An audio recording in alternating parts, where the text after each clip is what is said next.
महंगाई से कैसे निपटेगी सरकार। नमस्कार, लोकमंच न्यूज़ में आपका स्वागत है। मैं अलका सिंह। देश में महंगाई लगातार बढ़ रही है। डीजल, पेट्रोल, सरसों के तेल, दाम, तमाम ज़रूरी सामान जो हैं वो महंगे होते जा रहे हैं। सरकार चुनाव तो करवा रही है, लेकिन महंगाई पर कहीं भी किसी का ध्यान नहीं है। देखा जाए तो देश में लॉकडाउन के बाद स्थिति और ख़राब हुई है। बात चाहे देश की हो या प्रदेश की, हर जगह आम इंसान जो है वो महंगाई से परेशान है, तमाम मुश्किलों का सामना कर रहा है। एक तरफ लॉकडाउन की वजह से पहले ही बहुत सारे लोग बेरोजगार हो चुके हैं, व्यवसाय में बहुत सारे लोगों को दिक्कतें आ रही हैं और ऐसे में महंगाई, ज़रूरत के जितने सामान हैं सब कुछ महंगा हो गया है, या यूँ कहें ज़िंदगी महंगी हो गई है। क्योंकि ज़िंदा रहने के लिए ज़रूरत है सामान की, ज़रूरत है चीज़ों की। अगर इंसान जिंदा ही नहीं रहेगा, उसकी ज़रूरत के सामान ही उसकी पहुंच से बाहर रहेंगे, तो वो ज़िंदा कैसे रहेगा। कोरोना की लड़ाई में जहां इंसान सांसों की लड़ाई लड़ रहा है, वहीं ज़िंदगी के तौर पर वो हर पल ज़रूरत के सामान के लिए लड़ रहा है। खाने पीने के सामान महंगे हो चुके हैं, पेट्रोल, डीजल सब कुछ महंगा हो चुका है। बात चाहे दूध की हो, बात चाहे खाद्य तेलों की हो, बात चाहे पेट्रोलियम की हो, हर जगह आम इंसान परेशान है।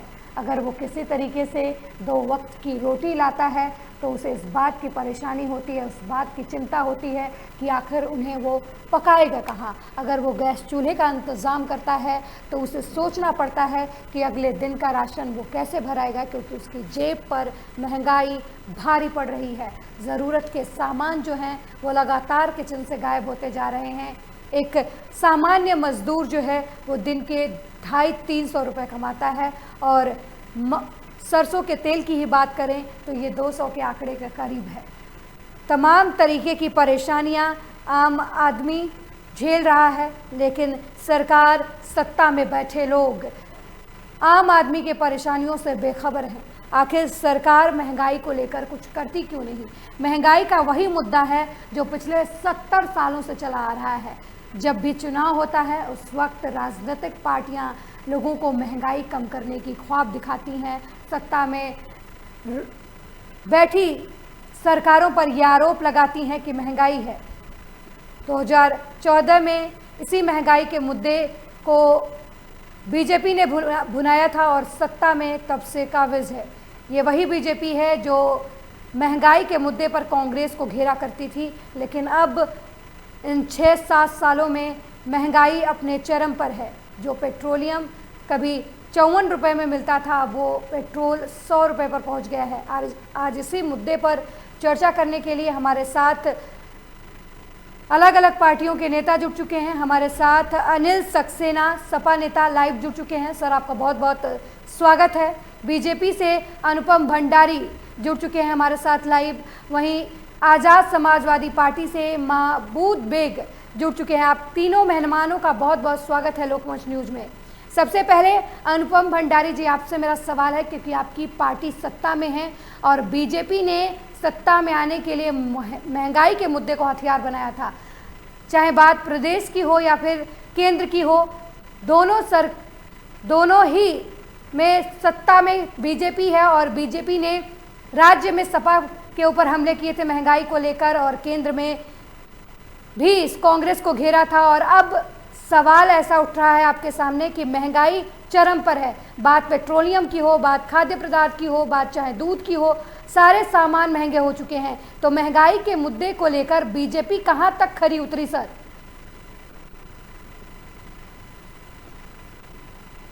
सर्वप्रथम लोकमंच के सारे दर्शकों को अनुपम सिंह भंडारी का सादर प्रणाम। देखिए, आपने आज एक बहुत ही अच्छा मुद्दा उठाया है और उसका भारतीय जनता पार्टी स्वागत करती है। देखिए, जहां तक बात है, आपने बताया महंगाई बढ़ रही है, पेट्रोल डीजल के रेट आसमान छू रहे हैं। देखिए, क्या होता है कि डीरेगुलेशन जो होता है चीजों को लेके, पेट्रोल का जो दाम तय करता है या डीजल का दाम तय करता है वो अंतर्राष्ट्रीय बाजार तय करता है। जैसे कि आप लोगों को मालूम है, जो डीजल पेट्रोल उसका जो इंपोर्ट किया जाता है वो विदेशों से किया जाता है। ओपेक कंट्री से उसका इंपोर्ट होता है। लगभग 80% जो है वो वहां से पेट्रोल भारत में आयात किया जाता है। जी। जहां तक बात है कि पेट्रोल के लिए आज की तारीख में, जैसे कि आप लोगों को मालूम है कि जहां पर इस समय जो पीरियड चल रहा है, उस पीरियड के दौरान पेट्रोल का जो प्रोडक्शन है वो बहुत ही हद तक, लगभग आप मान चलिए मोर देन 40% गिर चुका है। तो प्रोडक्शन जो है जिस लेवल पे आना चाहिए, प्रोडक्शन वहां पर नहीं आ पा रहा है। प्रोडक्शन जो वहाँ पर वेनेजुएला है या ईरान है, वहाँ पे जो है प्रोडक्शन, आप लोगों को सबको मालूम है, अंतर्राष्ट्रीय बाजार में वहाँ पर प्रोडक्शन काफी धीमा हो चुका है इस कोरोना के पीरियड में। जहाँ तक बात है तेल की कीमतें जो होती है हर शहरों में अलग अलग होती है। जैसे आज की तारीख में अगर हम दिल्ली में बात करते हैं तो 90 रुपये लीटर पेट्रोल चलता है, मुंबई में बात करते हैं तो 70 रुपये लीटर पेट्रोल चलता है। तो अलग अलग होता है। सर रीजन क्या है अलग अलग दामों के? वो भी तो है, रीजन भी है, टैक्स है, कई सरकारें छूट दे रही हैं, कई सरकारें नहीं दे रही हैं। मैं बता रहा हूँ आपको वो जहाँ तक बात है, आज जो है जो पेट्रोल है वो डीजल है वो जीएसटी के दायरे में नहीं आता है, ठीक है ना। अगर जीएसटी के दायरे में आता तो उसका रेट आपका लगभग 10 रुपए तक कम हो सकता था। परंतु क्या है कि इस समय जितना भी राजस्व है पेट्रोल का 2014 के बाद में, जब आपको पता होगा ये WTO जब कांग्रेस के टाइम पे साइन हुआ था, उस दौरान अभी तक जो सेंट्रल का पास में जो पेट्रोल की कीमत आती है वो आती है 30 रुपए आती है मात्र। और उसमें भी लगभग जो है आपका मान चलिए लगभग 42% जो है वो राज्य सरकार पर चली जाती है जी। आज ये राज्य सरकार पे जो एक्साइज का होता है वो 20 से 40% के आसपास जो है वो राज्य सरकार कर सकते हैं। आज जैसा कि आप देख रहे हैं वेस्ट बंगाल में, असम में, तमिलनाडु में, केरल में, जहाँ पर पेट्रोल के दाम जिस हिसाब से कम होते, आज कहाँ कम हो पा रहे हैं, क्योंकि वो सरकार वहां पर तो हमारी है नहीं, राज्य सरकार। लेकिन सर जहाँ पर आपकी सरकार है वहाँ पर क्या कर रहे हैं सर आप? और ये सारे गणित जो आप मुझे बता रहे हैं अनुपम जी, ये कांग्रेस के टाइम में भी लागू होते थे। महंगाई को रोकने के लिए कई चीजें, कई ड्रास्टिक स्टेप जो है वो भारतीय जनता पार्टी ने उठाए हैं। उस पर मैं आपको थोड़ा सा बताना चाहूंगा। जैसे महंगाई रोकने के लिए सरकार ने ऑटोमेटिक सिस्टम लगाना स्टार्ट कर दिए हैं, जिससे महंगाई जो आसमान छू रही है उस पर काबू किया जा सकता है, बहुत जल्द काबू हो भी जाएगा। सरकार तमाम मानक प्रक्रिया SOP बोलते हैं, SOP की व्यवस्था कर रही है। इसके अलावा महंगाई रोकने के लिए जो जमाखोरी हो रही है आज की तारीख में, उसमें ये सरकार 31 अक्टूबर तक सारे जितने भी गोडाउन रहेंगे उसमें स्टॉक की एक लिमिटेशन तय कर देगी, उतने स्टॉक तक आप अपने गोडाउन में रख सकते हैं। जहाँ तक बात है केंद्र सरकार ने आज की तारीख और राज्य सरकार में 30% का जो है आपका महंगाई भत्ता जो है वो बढ़ाया गया है, जो कि अभी आपको अगले बैलेंस से स्टार्ट हो जाएगा। सर महंगाई भत्ता तो सरकारी संस्थानों में काम करने वालों को मिलेगा सर, प्राइवेट सेक्टर में जो मजदूर है उसके लिए क्या किया जा रहा है? बात तो यहाँ आम नागरिक की हो रही है। सरकार जितने भी सूक्ष्म लघु इकाइयों पर जो है ऋण प्रदान करने का कार्य कर रही है। इस समय सरकार द्वारा जैसे उज्ज्वला योजना आई थी, जिसमें लोगों को कई लोगों को, भाइयों को पूरे हिंदुस्तान में फ्री सिलेंडर जो है वो बांटे भी गए थे। सरकार द्वारा गरीब जितने भी कामगार है, जो बेरोजगार लोग हैं, उनको जितना भी 10,000 तक का ऋण उपलब्ध कराने का जो है वो कार्य कर रही है, ताकि दोबारा से वो अपना रोजगार काम कर सके। तो सरकार अपनी तरह से पूरी तैयारी कर रही है कि जिस तरीके से हम महंगाई को हम यथाशीघ्र रोकने के प्रयास कर रहे हैं, उम्मीद कर रहे हैं 31 अक्टूबर तक इसमें लगाम कसी जा सकती है। अनुपम जी, तो आप मानते हैं कि महंगाई जो है वो सरकार का मुद्दा नहीं है, क्योंकि वो बाहर अगर तेल के दाम बढ़ेंगे तो आपके वहाँ बढ़ेंगे, टैक्सेस वही रहेंगे। ये महंगाई जो है पेट्रोल, डीजल और बाकी सारी चीज़ों की, इसमें आपकी अगर सरकार नहीं कुछ कर पा रही है तो पुरानी सरकारों की भी कोई गलती नहीं थी। देखिए मेरा आपसे, ये पुरानी सरकारों के समय में जिस तरीके से ये आज पीरियड है, इस पीरियड को जो हिंदुस्तान के साथ साथ पूरी दुनिया के अंदर है, आज लाखों लोग, आज देखिए आप देख रहे होंगे फॉरेन में अभी भी, अगर बाकी कंट्रीज में जो आज वैक्सीनेशन फ्री बांटी जा रही है पूरे हिंदुस्तान के अंदर, उसके लिए कॉस्ट है। आज जबकि जैसे मॉडर्ना है, कई ऐसी वैक्सीन, फाइजर है, इनकी कीमत जो है वहाँ पर जो है दी जाती है, यहाँ पर जो है वो पूरा फ्री है। 80 करोड़ लोगों को जो है वो खाद्यान्न पदार्थ देने का कार्य किया जा रहा है, जो मुफ्त दिया जा रहा है। तो मेरा कहने का मतलब यह है कि सर 80 करोड़ लोगों के टीके के मुद्दे की बात नहीं है सर, टीका मुद्दा है और टीका भी लोगों को मिल नहीं रहा है, सरकार कोई एहसान नहीं कर रही है। दूसरी बात, आपके हिसाब से चीजें महंगाई है उसमें सरकार कंट्रोल कर रही है। सपा नेता अनिल सक्सेना जी, आप कितना सहमत हैं अनुपम भंडारी की बातों से? जी बिल्कुल सहमत। अभी इन्होंने कहा कि इनकी सरकार भंडारण को रोकने का प्रयास कर रही है। जब कानून बनाया है उसमें जो भंडारण की लिमिट थी उसको इन्होंने समाप्त किया है। जी। अब कितना भी भंडारण क्या कर सकते हैं और उसके अपोजिट ही बोल रहे हैं जी, कि लीगल भंडारण बना को दिया है कैसे इन्होंने नए कृषि इन्होंने कानून के लीगल साथ। कानून के तहत बना दिया लीगल की कोई कितना भी भंडारण कर सकता है। और जब भंडारण होगा तो उस स्थिति में निश्चित रूप से भंडारण जिसको ये नहीं देख पा रहे हैं। और एक चीज और इन्होंने कहा है कि जो प्रदेश में या देश में महंगाई कम करने का प्रयास कर रहे हैं बिल्कुल नहीं है। डीजल और पेट्रोल जो इन्होंने रेट बढ़ाए हैं, डीजल ट्रांसपोर्ट में काम आता है, पेट्रोल के कारण हर वस्तु का जो मूल्य बढ़ेगा, क्योंकि ट्रांसपोर्टेशन का कॉस्ट बढ़ेगा तो हर चीज का कॉस्ट बढ़ेगा। अभी गैस सिलेंडर पर इन्होंने पिछले 3 साल में 200 रुपए बढ़ा दिए हैं, जो कि गरीब आदमी की के लिए क्या कहते हैं यूज होने वाला है।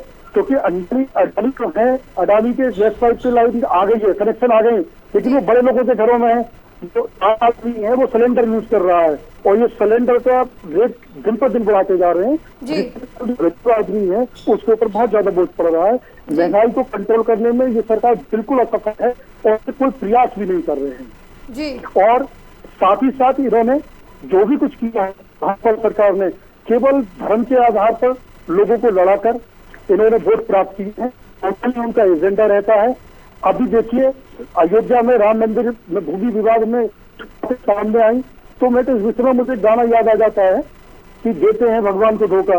इस तरीके के लोग हैं तो धर्म की आग जलाकर रोक है और इसके अलावा विकास तो इनका मुद्दा ही नहीं है। जो भी व्यक्ति ये चाहता है कि शिक्षा, चिकित्सा और रोजगार से ऊपर धर्म है, वो व्यक्ति विकास नहीं कर सकता, वो विनाश ही कर सकता है। और धर्म ऊपर है इसलिए विनाश कर रहे हैं, विकास से कर ही नहीं सकते हैं। बिल्कुल। अनुपम भंडारी जी, क्या कुछ कहेंगे आप सपा नेता की बातों को सुनने के बाद? देखिए थोड़ा तर्कों पे आंकड़ों पे बात करें हमारे भाई प्रवक्ता तो थोड़ा समझ में आता है। आज की तारीख में जैसे पेट्रोल जो आता है, मैंने पहले आपको पहली बात में स्पष्ट कर दिया कि जो है वो आयात किया जाता है, हमारे मैन्युफैक्चरिंग नहीं होती। अनुपम जी आप अपनी बात कहिएगा। आप जिस बात और आंकड़े की बात कर रहे हैं सर, अनुपम जी, जो है अनुपम जी जो है महंगा हुआ है, ये बात आप लोगों को मालूम होनी चाहिए सर। इसके पहले जब क्रूड ऑयल सस्ता हुआ था 60 रुपए 45 रुपए प्रति बैरल मिल रहा था डॉलर, तब आपकी सरकार कह रही थी कि हम लकी हैं, ठीक है। जब कुछ अच्छा मिले तो उसके लिए हमारा लक काम कर रहा है और जब कुछ बुरा होने लगे तो उसके लिए महंगाई है, उसके लिए परसेंटेज है, उसके लिए डेटा है। आप डेटा की बात कर रहे हैं, मैं भी एक डेटा की बात करती हूँ। 2014 में पेट्रोल की कीमत 60 रुपए थी सर, और 2021 में पेट्रोल की कीमत, अनूप शहर की बात करेंगे, मैं बात कर रही हूँ, वहाँ पर 107 रुपए प्रति लीटर है। डीजल का दाम 45 रुपए था 2014 में और 2021 में 97 रुपए है। एलपीजी गैस सिलेंडर 414 रुपए मिलते थे और आज 910 रुपए है। सरसों का तेल 52 रुपए किलो मिलता था और आज के समय में 180 रुपए किलो है। और दूध जो हर परिवार की अमूमन जरूरत है 36 रुपए किलो मिलता था और अब 65 रुपए किलो है। आप जिस डेटा की बात कर रहे हैं मैं भी आपके सामने रख रही हूँ और आपकी यही सरकार है जो डंके की चोट पर आई थी, चूड़ियां भेजी जाती थी कांग्रेस को कि महंगाई नहीं कम कर रही है। क्या ये जो पीरियड चल रहा है कोरोना का था सर? तब नहीं था। बाकी सर बाकी सारे देशों में भी यही हालात है। बांग्लादेश में, पाकिस्तान में, सुनिए सर, पाकिस्तान में, बांग्लादेश में भी कोरोना है, वहाँ पर भी चीजें सस्ती हैं। पेट्रोल डीजल हमारे वहाँ से सस्ता है। अनुपम भंडारी जी, पूछ रहा है कच्चे तेल का उत्पादन जो है आगे तारीख में प्रोडक्शन ना के बराबर आपको दिखाई पड़ रहा है।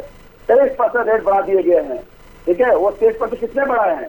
भारत सरकार ने बढ़ाए हैं, हमने नहीं बढ़ाए। टैक्स जो हम लेते हैं सर, जो टैक्स लेते हैं उसे तो कम कर सकते हैं ना। आप ये अगर कोरोना हो रहे हैं सर, आज दिल्ली के अंदर 90 रुपए पेट्रोल चलता है। सुनिए, दिल्ली में 30-20 रुपए से लेके 40 रुपए तक एक्साइज लगता है इससे आपको विधान सरकार के माध्यम से। इसके अलावा जो 30 रुपए मिलता है वो 30 रुपए जो सेंटर को मिलता है उसमें भी चला जाता है 18 रुपया। 10 सेंटर को 12 रुपए ही है। सर दिल्ली की बात कर रहे हैं, उत्तर प्रदेश में भी तो वही लगता है ना सर? उत्तर प्रदेश में भी तो वही लगता है एक्साइज ड्यूटी।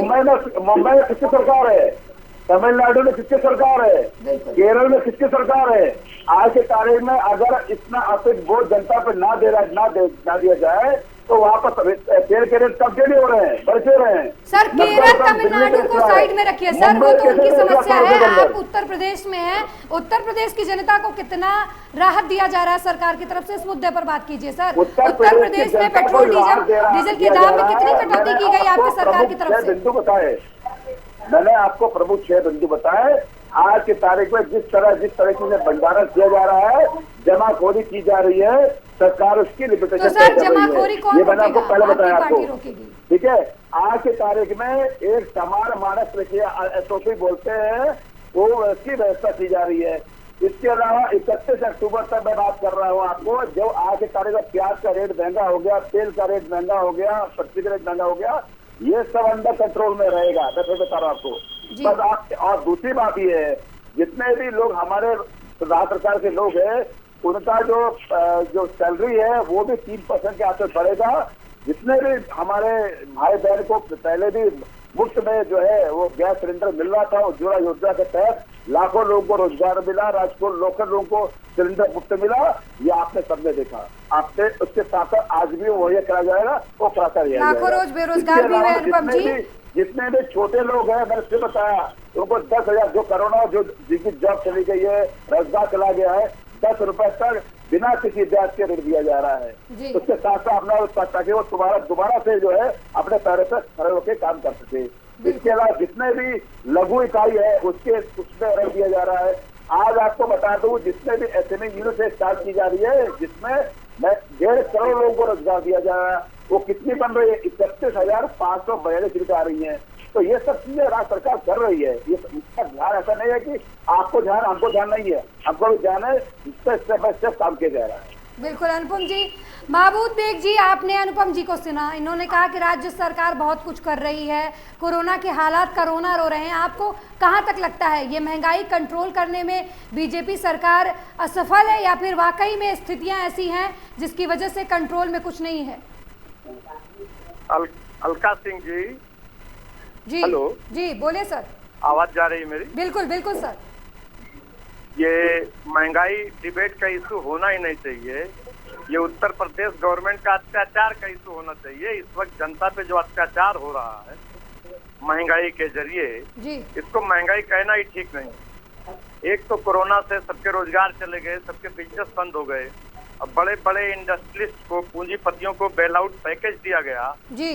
15 लाख का इन लोगों ने वादा किया था। किसी फैमिली मेंबर को 50,000 रुपए पर फैमिली मेंबर को दिया हो तो बताइए, इनसे पूछिए। भाजपा के प्रवक्ता मान्यवर श्री नाम अनुपम भंडारी जी, आपसे सवाल किया जा रहा है। भंडारी जी से, क्या आपने 2013 में 15 लाख का वादा किया था? लाखों करोड़ आपने लोगों के, पूंजीपतियों के, अपनी कंपनी के जो सपोर्टर थे पार्टी के, उनके सबके माफ कर दिए बेल आउट पैकेज के जरिए। और ये हम तो इसको महंगाई नहीं, ये जनता के ऊपर सरकारी अत्याचार है ये जी। नेपाल में हमारे यहाँ तो सस्ता है पेट्रोलियम, बांग्लादेश में हमारे यहाँ सस्ता है, पाकिस्तान में हमारे यहाँ सस्ता है। कई बार एक्साइज सेंट्रल गवर्नमेंट बढ़ा चुकी है इस पे, पेट्रोलियम पे। अनुपम भंडारी जी सुन रहे हैं आप? सरकार ने 35 करोड़ वैक्सीनेशन लगवाया है फ्री में, ये मालूम है? पहली चीज। दूसरी बात ये है, आज जहाँ पे रोजगार दोनों डोज लग चुकी है सर चीजें, हाँ 35 करोड़ लोगों को कर रहा हूँ। आज जो है, देखिए आज जो है लगभग सरकार ने जो वादे किए थे 2017 में, वो सारे के सारे वादे फलीभूत नजर आ रहे हैं। पहली चीज थी। आज जब बात कर रहे हैं, लोगों के रोजगार की बातें की जा रही है। उत्तर प्रदेश सरकार ने माननीय आदित्यनाथ योगी जी की अगुवाई के अंदर इस समय 4 लाख लोगों को नौकरी देने का कार्य किया है मात्र 4 सालों के अंदर। इसके अलावा 1,20,000 लोगों को नौकरी देने का कार्य जो है वो संपन्न कराया जा रहा है। ये आप लोगों को मालूम है। आप लोगों के चैनल के माध्यम से ये चीजें लोगों को जनता तक पहुंच रही है। अगर ये हमारे साथी प्रवक्ता को ना पता हो तो उनको पता होना चाहिए, नंबर 1 बात। नंबर 2, आज जितना भी निर्माण कार्य हो रहा है, जो भी कार्य हो रहा है, चाहे वो डेवलपमेंट का कार्य हो रहा हो, उत्तर प्रदेश के अंदर जेवर एयरपोर्ट काम हो रहा हो, पूर्वांचल का हो, गंगा एक्सप्रेसवे का काम हो रहा हो, इसके अलावा जो आगे कार्य है कानपुर, आगरा, प्रयागराज, गोरखपुर में जो मेट्रो का कार्य हो रहा है, जो कार्य हो रहे हैं वो राज्य सरकार जो वादे किए थे वो किए जा रहे हैं। इसका सबसे अच्छा परिणाम जो आपको अभी पंचायती चुनाव में देखने को मिला था, आज इतारे में जितनी सीटें हम लोग की आए हैं वो अपने आप में रिकॉर्ड है। हमने 63 सीट लेके आज हमें 67 सीटों के साथ में पूरे जिला पंचायत अध्यक्ष हम लोग को दिया गया है। अगर सरकार को या जनता को ऐसा लग रहा होता कि ये महंगाई आई है, महंगाई किस तरह से आई है आप लोगों के सामने सब पता है। जितना जमाखोरी का कार्य किया गया था, सबको दंडित करने का कार्य भारत सरकार ने किया था। इसके साथ साथ आज के कार्य में हर तरीके से जो इस तरह उत्तर प्रदेश की जनता है उनके कार्यों से, उनके कामों से खुश है। सिर्फ एक हमारे जितने भी साथी लोगों के पास में आज कोई मुद्दे नहीं है, विकास के कोई काम नहीं है, जिस कारण से वो एक न एक मुद्दा लाने की कोशिश करते हैं, पर वो अपने आप में मुंह के बल खा के गिरते हैं। इसका आपको अभी जो आज रिजल्ट आया है जिला पंचायत का, आपको पता होगा 67 सीट से भारतीय जनता पार्टी लेके आई है। 63 सीट लेके आए थे एक जमाने में सपा वाले, आगे तक उसका रिकॉर्ड में तोड़ दिया। जिला पंचायत अध्यक्ष चुनाव की हकीकत आपको भी पता है और हमें भी पता है। सत्ता में जिस भी पार्टी का जो भी पार्टी होती है, जिला पंचायत अध्यक्ष पद के चुनाव भी उसी के झोली में जाते हैं। आपको भी पता है, चाहे बात सपा की रही हो या बसपा की रही हो। अनिल सक्सेना, अलका जी 1 मिनट हम रिप्लाई करना चाह रहे थे। बिल्कुल बाबू जी बोले। जॉब कहाँ क्रिएट कर रहे हैं? प्राइवेट सेक्टर सारा ब्लॉक हो चुका है, सारा प्राइवेट स्मॉल स्केल इंडस्ट्री बंद हो चुकी हैं। सारे गवर्नमेंट डिपार्टमेंट, रेलवे, एयरलाइन सब ये बेच रहे हैं, नौकरियां दे कहाँ रहे हैं? ये स्पेस में जाके क्या एम्प्लॉयमेंट जनरेट कर रहे हैं? क्या ये कहाँ एम्प्लॉयमेंट जनरेट करेंगे ये? बिल्कुल। अनिल सक्सेना जी भी कुछ कहना चाहते हैं। इन्होंने विकास की बात की। भंडारी जी एक मिनट, सॉरी, आपने विकास की बात की। बीजेपी इस देश में कभी विकास के नाम पे आई नहीं। बीजेपी इस देश में वजूद में आई है अडवाणी जी के रथ यात्रा और कार सेवा के जरिए। विकास के नाम पे कभी आपने वोट मांगा? ये तो बहुजन समाज जो हमारी तादाद 80-82% है, उनको बहला फुसला के धर्म के नाम पे बरगला के आप लोग वोट लेकर सत्ता में आ गए और विकास का नाम आपको लेना ही नहीं चाहिए। आपने विकास किया क्या 2013 के बाद? बेरोजगारी, भुखमरी, क्राइम, करप्शन, कम्युनल वायलेंस, यही विकास है आपका? इसके अलावा कोई विकास है तो बता दें आप हमें। अनुपम जी, आप महबूब जी बेग जी के सवाल का जवाब दीजिएगा। कुछ अनिल सक्सेना भी कह रहे थे, उनका भी कोई सवाल है आपसे, वो भी एक बार सुन लीजिए। इन्होंने अभी जिला पंचायत चुनाव की बात की है। जिला पंचायत चुनाव के सदस्यों के चुनाव में समाजवादी पार्टी सबसे ऊपर है, सबसे ज्यादा सीट जीती है और इन्होंने लोकतंत्र की हत्या की है। मैंने बचपन में कहावत सुनी थी, जिसकी लाठी उसकी भैंस। तो ये वाली बात मैं सोचता था कि लोकतंत्र में शायद ये बात लागू ना होती हो, क्योंकि लोकतंत्र में कानून का राज्य होता है। लेकिन इन्होंने उस कानून के राज्य को समाप्त करते हुए लोकतंत्र की हत्या कर अध्यक्ष पदों पर कब्जा किया है। ये सब जग जाहिर है। हमने देखा है कि नॉमिनेशन तक भी इन्होंने नहीं होने दिए। तो इस प्रकार से लोकतांत्रिक तरीके से लोकतंत्र की हत्या कर ये अगर संस्थाओं पर कब्जा करते हैं तो ये डिक्टेटरशिप की तरफ जा रहे हैं। लोकतंत्र कहाँ बचता है? बिल्कुल। अनुपम भंडारी जी, महबूब बेग जी के सवाल का जवाब दीजिएगा कि आपकी पार्टी विकास के मुद्दे पर नहीं आई कभी, उनका ये कहना है। और पंचायत चुनाव को लेकर अनिल सक्सेना जी ने कहा कि जिसकी लाठी उसकी भैंस। देखिए, मैं दोनों की बातों का आंसर देना चाहूंगा। देखिए, पहली चीज तो जहाँ तक बात है विकास के मुद्दे, भारतीय जनता पार्टी ने हमेशा विकास के मुद्दों पर बात की है और बिना विकास के मुद्दों पे उन्होंने जो भी कार्य किए हैं, बोले हैं अपने मैनिफेस्टो पे, वो पूरे किए हैं। आज उत्तर प्रदेश के अंदर जैसे बता रहे हैं, इनको पता ही नहीं कि भाई 72,000 भर्ती कहाँ हो गई। शिक्षकों की भर्ती हुई है, पुलिस वालों की भर्ती हुई है, आपका राज्य आयोग की भर्तियां हुई है। आज 4 लाख आदमी व्यक्ति की भर्ती हुई है, जिन्होंने आप लोग के स्टेटिस्टिक चैनल के माध्यम से खुद बताया है कि किस तरह के लोग की कार्य हुआ है भर्ती देने को, और योगी सरकार का धन्यवाद दिया है। आज 4 लाख लोगों को भर्ती देने का कार्य किया है। जो सरकारी भर्ती की बात कर रहा हूँ, जिसके आंकड़े सबके पास आपके पास भी हो गए, आप इसको दिखा भी सकते हैं। तो स्पेस में भी गया, ये उत्तर प्रदेश सरकार ने दिया, लोगों को दिया, उत्तर प्रदेश जनता को दिया। पहली बात। दूसरी बात, जहाँ तक बात है जिसकी लाठी उसकी भैंस, देखिए जैसे कि पहले भी हम लोग बोलते आए हैं, 2017 में बोलते आए थे। पहले ये लोग खूब मिलजुली की सरकार चलाने की कोशिश की इन्होंने, कभी कांग्रेस का दामन थामा, कभी बसपा का दामन थामा, लेकिन उनके दामन कई काम नहीं आ पाए। आज की तारीख में 54 सीट 2017 में लेके आए थे, 54 सीटें। आप समझ लीजिए, अगर ये लोग कार्य किए होते, ये लोग जितना बातें बता रहे हैं और जिस तरह से इनका गुंडाराज भ्रष्टाचार हुआ था, अगर इन्होंने सही काम किया होता, विकास के कार्य किए होते, जनता को दिखते। जनता को अभी थोड़ी है, और हर व्यक्ति समझदार है, दिमाग सबके पास में है। अगर इन्होंने कार्य किया होता, जनता इनको 54 सीटें ना देती। 325 सीट के साथ में भारतीय जनता पार्टी आई थी।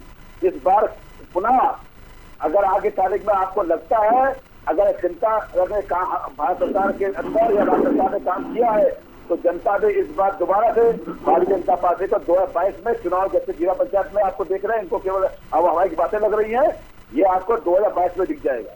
बिल्कुल अनुपम जी, ये बात चुनाव की हो गई, बात चुनाव की हो गई। हमारा उत्तर प्रदेश के अंदर योगी मॉडल की तारीफ की जा रही है। उत्तर प्रदेश के अंदर योगी जी को सराहा जा रहा है, वो भी कोई और भी सराहा रहा है, वो सराहा जा रहा है अंतर्राष्ट्रीय में। आगे तारीख में ऑस्ट्रेलिया के संसद में जब उत्तर प्रदेश की चर्चा हो जाए, आप सुनिए, आप समझिएगा, इनको भी थोड़ा सा समझना चाहिए, पढ़ना चाहिए, दिखना चाहिए।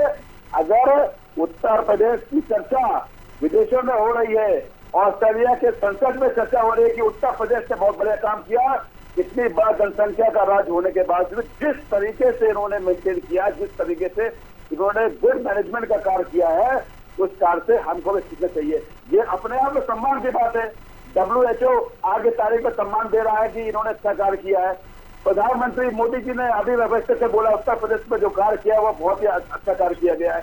जिस तरीके से बागडोर आज समाज के योगी सरकार कर रही है, इस समय इनके आंखों में खटक रहा चीजें, इस समय वो चीज नहीं मना पा रहे हैं। जिस तरीके से जो काम किया है, गुंडा भ्रष्टाचार का काम किया था, आज जो हमारे भाई बहन बेटी जो है आतंकों में चल रही है, सुरक्षित चल रही है, कोई भी किसी की संपत्ति कब्जा नहीं कर सकता। इसके अलावा जितना भी जीरो टॉलरेंस का कार्य किया जा रहा है आज की तारीख में, चाहे वो ब्यूरोक्रेसी के अंदर हो, चाहे उसकी भ्रष्टाचार के अंदर हो। आज 4 लाख लोगों को नौकरी जो लगी है उत्तर प्रदेश के अंदर, मैं बता दीजिए किसी व्यक्ति ने क्या पता दिया। पहले क्या करता था, आज छोटे छोटे चीजों के अंदर घूस खसोट जो काम किया उन्होंने, उसका बंद कर दिया। ई टेंडरिंग का काम किया उत्तर प्रदेश सरकार ने, ताकि किसी तारीख को जो भी चीज हो सबके सामने पारदर्शी तरीके से कार्य हो। आगे तारीख में चाहे वो किसी का विधायक हो, चाहे किसी पार्टी विधायक हो, अगर गलत कार्य करेगा उसकी सजा जेल है।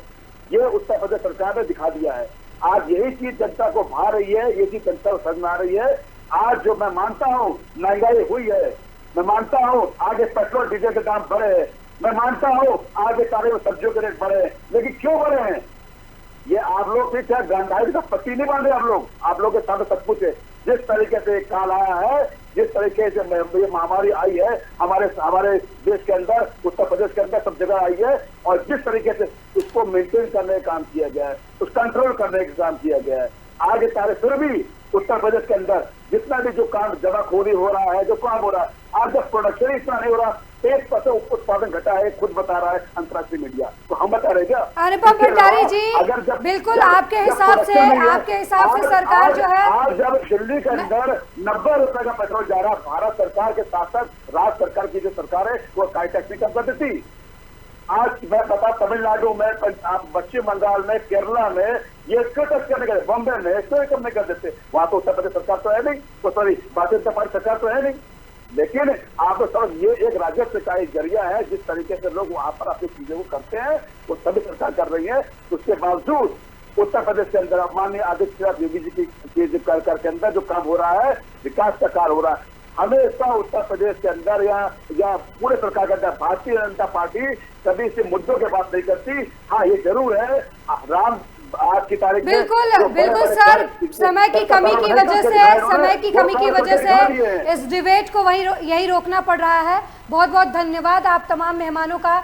लेकिन मुद्दा वही है, जनता महंगाई से परेशान है और सरकार क्या कर रही है इसका धरातलीय स्तर पर कोई असर देखने को नहीं मिल रहा है। तो आने वाले 2022 के चुनाव में महंगाई एक मुद्दा हो सकता है, अगर अभी सरकार ने इस ओर ध्यान नहीं दिया तो। इस पेशकश में मेरे साथ फिलहाल इतना ही। देखते रहिए लोकमंच न्यूज़। नमस्कार।